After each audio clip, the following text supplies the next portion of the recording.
મહારાજની જય.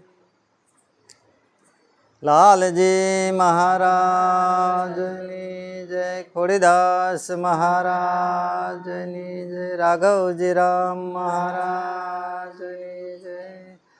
પધારેલ હરિ ગુરુ સંતની જય. એક શબ્દ દો કાન હે, એક નજર દો આંખ, એમ ગુરુ ગોવિંદોનો એક હે, ઝાંખ સકે તો ઝાંખ. गुरु दो गोविंद दोनों खड़े, किसी को लागू पाए, बलिहारी गुरुदेवनी गोविंदियो बताए. એમ કે ગુરુ અને ગોવિંદ બંને ઊભા હોય તો પહેલું નમન કોને કરવું? ગુરુને ભગવાન એમ કે ઊભા હોય તો પહેલું નમન ગુરુદેવને કરવું પડે. કારણ કે ગુરુ થકી જ આપણને ભગવાનની ઓળખાણ થઈ. આપણે કંઈ ભગવાન તો કંઈ જોયા નથી, પણ ગુરુ મહારાજે આપણને બતાવ્યું કે આને ભગવાન કહેવાય.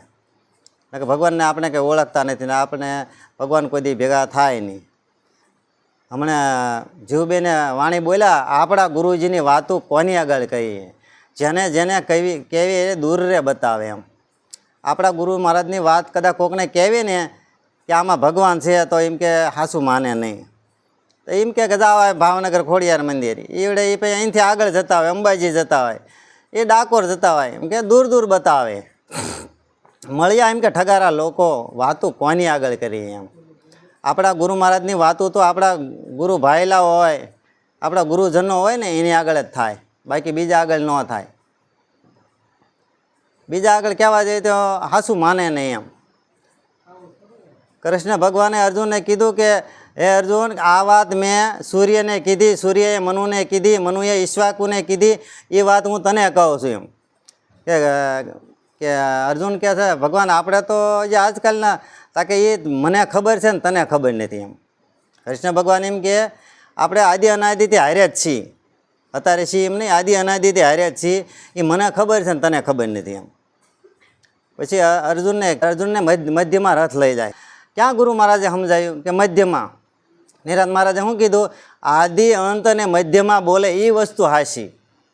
આદિ એટલે પહેલાં, અને ભવિષ્યમાં પછી, અને અત્યારે હાલમાં. મધ્યમાં વાણીમાં કે મધ્યમાં ઘાટ ઘડાય સોહાગી લાલ, આરે અવસરમાં જેને સદગુરુને સેવા. આ અવસર મનુષ્યનો અવસર મળ્યો છે. આ અવસરમાં જો સદગુરુ આપણને મળી જાય ને તો એમ કે આપણા ભાગ કહેવાય. તેજા દાદાને છેલ્લે ગુરુ મહારાજ મળી ગયા, તેમના જીવન એમ કે જીવનો પલટો થઈ ગયો. એમ છેલ્લે મળ્યું ખરું. એમ કારણ કે જે આ ખાતાનો હોય ને એને મળી જ જાય, એમાં ન મળે એમને. છેલ્લે તે મળી ગયું. પણ તેજા દાદા અત્યારે સૂક્ષ્મ રૂપે હાજર છે. દેહ કેટલા હોય? 4 હોય. સ્થૂળ દેહ, સૂક્ષ્મ, કારણ ને મહાકારણ. આ આપણું શરીર છે ને સ્થૂળ દેહ કહેવાય. સ્થૂળ દેહનો કાયમ નાશ થાય. સ્થૂળ દેહ આવે અને જાય. સૂર્ય ઉગે એટલે આથમે, ફૂલ ખીલે એ કરમાય. એમાં શરીર આવે છે તો જવાનું જ છે, આજ નહીં તો કાલ. એ આપણને કંઈ ખબર નથી કે ક્યારે પડશે. એમ આ મૂળ રે વિનાનું કાયા ઝાડવું કીધું સંતોએ.